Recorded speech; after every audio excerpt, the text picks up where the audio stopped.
Please open your Bibles to the book of Hebrews 11, verse 6. Hebrews chapter 11, verse 6. And then, if you can keep a marker there, kay mubalik di nga chapter unya, tadtaod, no? Hebrews 11:6. Ingon ang Bible, "But without faith, it is impossible to please Him. For he that cometh to God must believe that He is, and that He is a rewarder of them that diligently seek Him." Okay, mag-ampot ta. Father in heaven, thank you for this evening. Salamat, Lord, sa akong mga igsuon nga ani karon, Lord. Ikaw, Lord, amping, Lord, sa mga igsuon nako, Lord, nga nagabiyahe. I pray for the Harumahom family who are traveling to Badas, Lord. I pray for Eloise, who is traveling, Lord, to Davao. I pray, Lord, that you will protect her, Lord. Help me, Lord, as I lead your people tonight. In Jesus' name, amen. Thank you, and please be seated. Siguro karon mga igsoon, kining mga young people, if you look at a mapa. If you look at a map, probably you will think para angayan raman na siya ibutang sa museum, because maps are very outdated, no? Kaning sometimes what is printed in the map cannot be found in newer maps. And for people siguro nga mga kaning mga high-tech na, probably as a map would look good nga i-frame lang siya unya ibutang sa wall, pero it is not of much use, especially if you have an iPhone or if you have a smartphone. Kay karon, we have Google Maps, we even have Google Earth. And then for those who are driving, we use Google Maps, we use Waze, and it would be an exercise in stubbornness if you use a paper map when you can have sa kanibang turn-by-turn navigation to anywhere in the world at your fingertips. O, di ba?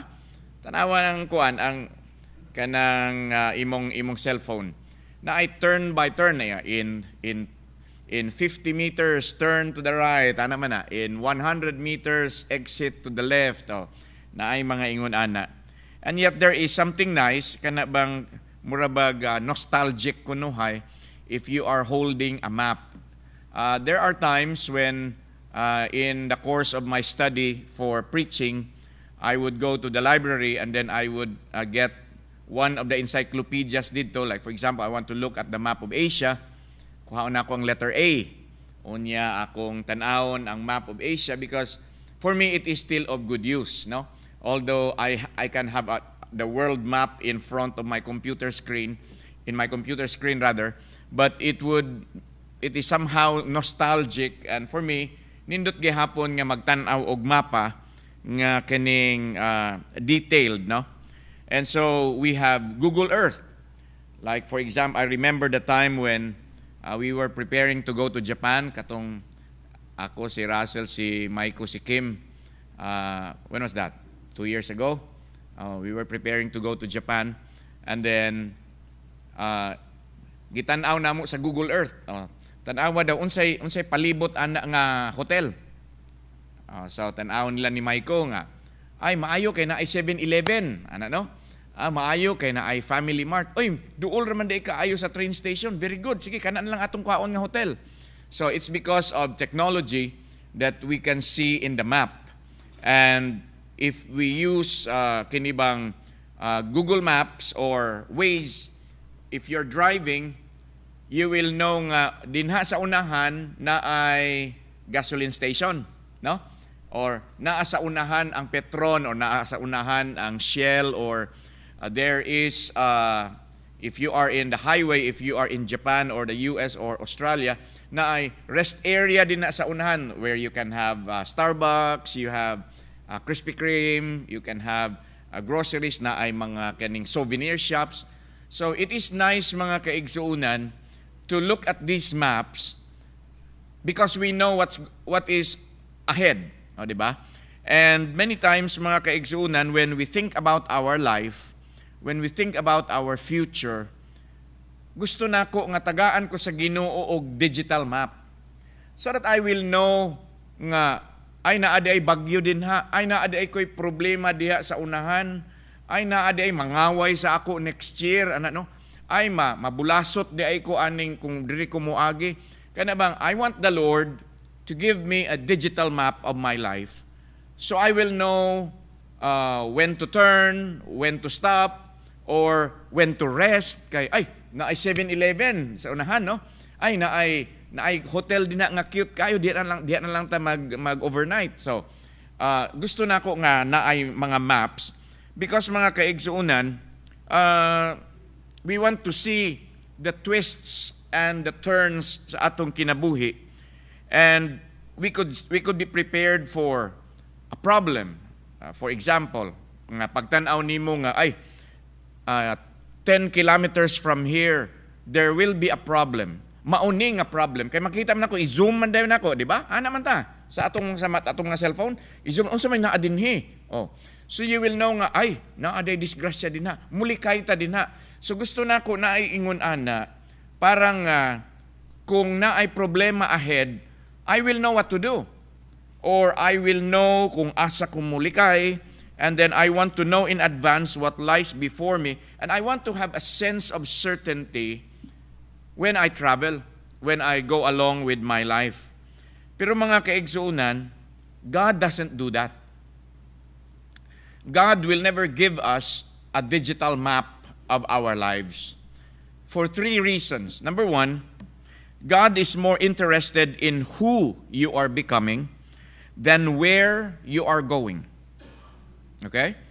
Ang pinaka-main gyud nga desire sa Ginoo sa ato is that we become Christ-like. Dili gyud na importante para sa Ginoo kung asa ta padong. Pero maunsa ta, what are we going to be as Christians, no? As kana bang ma-develop ang atong kinabuhi. So, we are destination-oriented people. We move from in life we move from one place to place. We move probably from one job to another, and then when you travel, you go to this country and then to another country. But God is not really interested in that. Although He might use that, kaning imong trabaho, kung asa nakakaron, o kung sa imong posisyon, kung asan ka niadto, God can use those things as instruments to further His kingdom. However, mga igsoon, ang pinaka-importante gyud sa Ginoo sa ato is that we become Christ-like. Okay? So God is not going to give me a digital map kay ang iyang highest aspiration is not to get us to a specific job or to a specific home or to a specific city or destination, but God wants us to conform to the image of His Son, Jesus Christ. So God uses us in these specific destinations to extend His kingdom. So kaning mga experiences nato mga igsuon will move us to think, to feel, and to act more like Jesus as we journey in life. So that's one of the reasons nga dili tatagaan sa Ginoo og mapa, because He is in the formation business. Kaya nga naman kaning mga twists and turns nato sa kinabuhi nato would actually shape our character. Kaya many times gusto ko mo diretso niya, may mga Ginoo, di, liko ka sa tuo. Oh, liko ka sa wala. Mag-stop sa ka. So, mauna mga kaigsuunan, usahay we get frustrated because we don't want what's happening in our lives. And many times when things like bad circumstances happen, we do not know what to do. Di ta kay mag-unsa naman lang ko, ana, no? So, imo unta kung gisultian, Lord, ana. But God is not going to give us a digital map of our lives.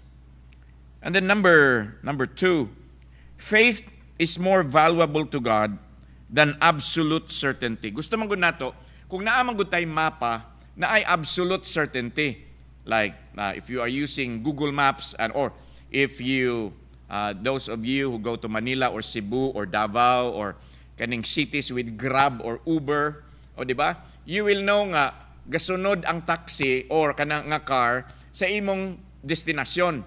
Kay we want to be certain. So, that's why maigsuon kung ako, tagsaragig ko magtaksi.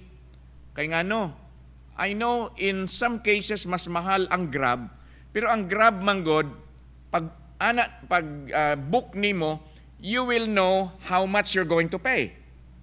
Okay? And then kung musimang siya, you will also know. So mas maayo ng ingon ana because I want absolute certainty. However, mga kaigsuunan, mas importante sa Ginoo sa ato ang atong faith. So faith is what God prizes the most. Mauni ang attribute nga gina-value gyud sa Ginoo more than anything else. And that is why whatever we do in the ministry or in your work must be grounded in faith. Okay? So the fact that we do not have a map means nga we have to operate in faith because we have no other choice. I remember the time, mga igsoon, when we were in Bangkok, I was with Brother Ume. Unya, nasultian taman mo adtong pasakay mig taxi. Unya, abi ba na kog kahibaw tong taxi? Unya, ako mga kaigsuunan, tiguwang naman ko, pero God has given me a very acute sense of direction. Kung if I am going that way, kung imo kong iliko dinhi, I know nga kinahanglan mo liko ka to the left. Kung mukurbada ka, I know kung asa ang direction murag God has placed in me kana bang murabag a built-in compass ba nga. Kung padung dito nga direction, dapat dito gyud. Kung muliko ka dinhi, dapat mo balik kag liko kay mao man nga direction. So mao na pagsakay na mog taxi ko nga dili ni mao ang direction. So akong giistorya ang taxi, ko nga why did you turn right? Yeah, di ko sabot sa iyang lingwahe. Ay ko, no, you have to turn back. Yeah, no. Ani ko, binuang na ni. Unya kay ang akong Google Maps, dili man mo work. Naunsa man ning Thailand murang pasig na ay jammer ning kaning taksihan ni nga ang akong Google Maps dili gikuha na ako ang isa nako ka phone. Dili pod. Ani ko nga, something is really wrong. Unya, dili naman ni mao kay once mag-travel gani ko, ginatiman-an ako ng mga buildings. Ang akong direction, ingana gyud ko, especially if I'm new to a place, I will look at the signboards, kani TNB, kani BPI, kani kuan. Timan-an nako, na 7-Eleven, niliko sa 7-Eleven. Ako ginang ginatiman-an, onya kay dili man gyud mao. So mao to nga pag-stop ni sa stoplight ko nga, gawas din may. Ingon ang driver, ako din siyang picture-picturean ba? And then later on, mga kaigsuunan, we eventually took a taxi. But I went to, naabot rami sa isa ka Holiday Inn nga hotel, pero dili mao nga Holiday Inn. So nakikistorya ko sa atong hotel ko nga, I am staying in a different branch of your hotel ko. Here's my key. Can you please help us go back to our hotel? We do not know the way. Tabangan tawag din siya taxi. Iyang gitagaog instructions ko nga kani, wa na. Unya ang akong Google Maps, maora gihapon dili ra gihapon mo function. So naingon lang ko kang Brad Umi nga mosalig na lang kita sa Ginoo ani me. Basta I'll just trust this taxi driver and I will just trust the Lord that we will be able to reach our destination. And true enough, gihatod gyud mi sa among destinasyon insakto. So sometimes mga kaigsuunan, we just have many times we have no other choice.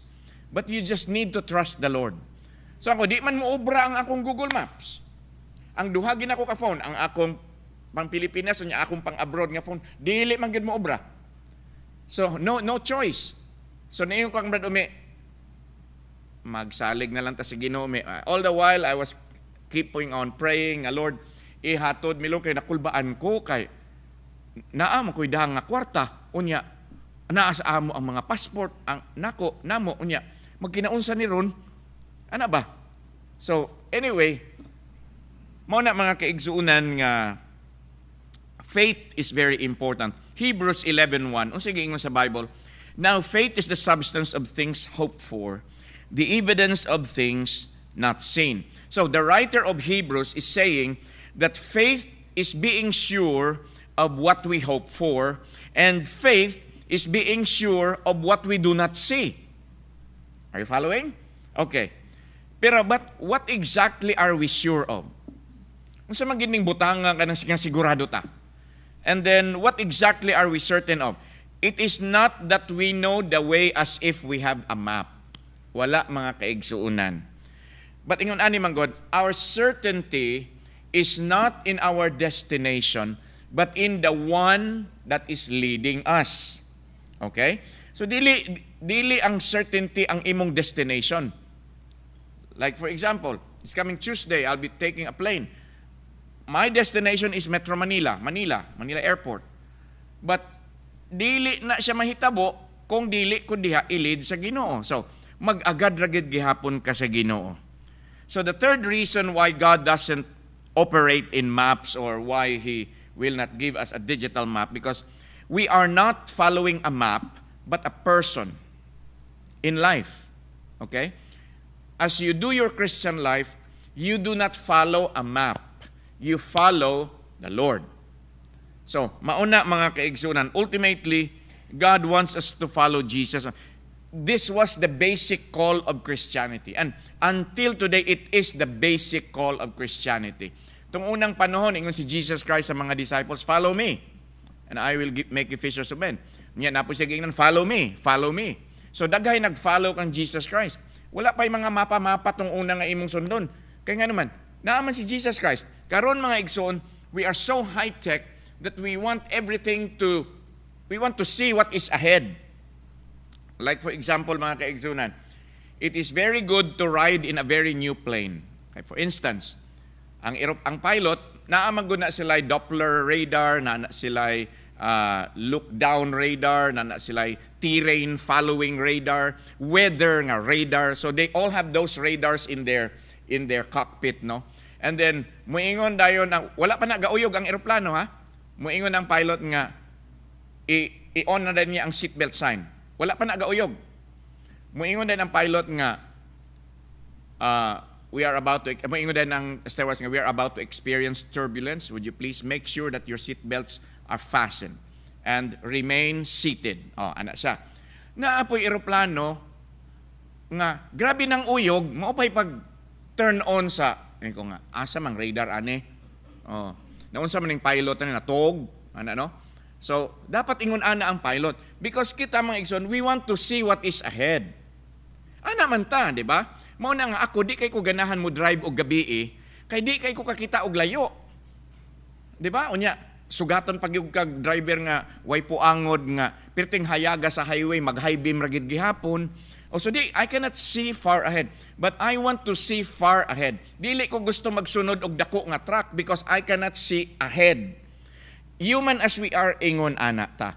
But in life, mga igsuon, we have no choice. You have to trust the Lord.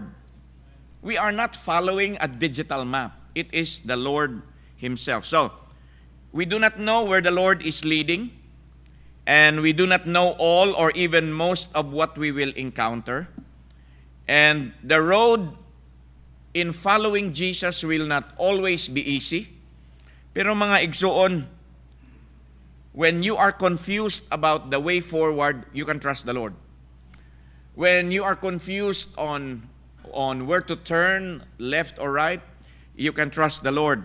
When you don't know what choice to make, you can trust the Lord. So, as much as we might want Him, mga kaigsuunan, to give us a map, dili mohatag ang Ginoo sa ato og mapa. Kay gusto sa Ginoo magtuo ta niya. Mana, without faith, it is impossible to please Him. So for me, faith is the attribute that God really wants in us. Kung talented ka, amen.